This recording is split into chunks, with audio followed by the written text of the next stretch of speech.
In this class we will look at some applications and know the limitations of the SimulationXpress tool compared to the full supplement, Simulation.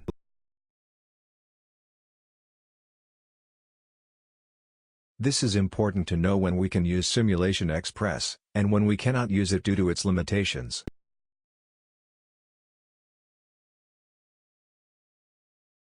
Let's get started.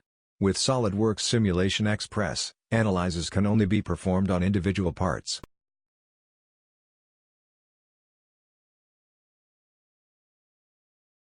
It is also allowed to conduct only one type of study, which is the analysis of stresses.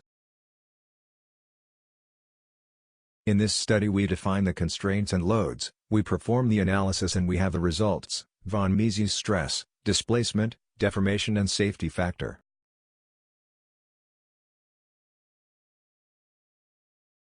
Restrictions or contour conditions can be only fixed faces, that is, we cannot, for example, fix edges and vertices, nor use fastening fittings.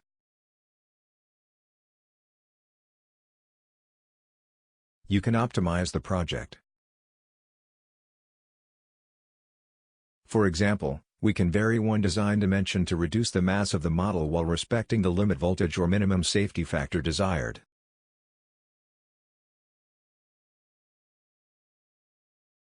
SolidWorks Corporation has a complete finite element analysis product, which is Simulation, which contains many features in addition to SimulationXpress.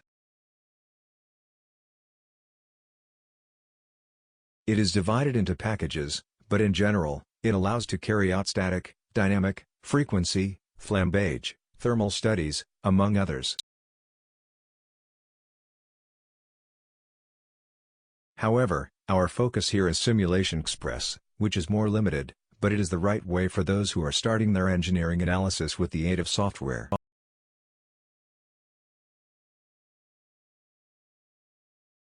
SimulationXpress allows us to perform only linear static study, for which we have the following conditions. The material of the part or component under analysis must be linear, i.e. stresses and deformations in the elastic region must comply with Hooke's law.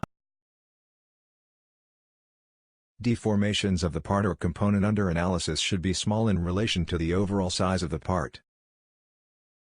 And the charges should be applied statically, that is, slowly, without impact.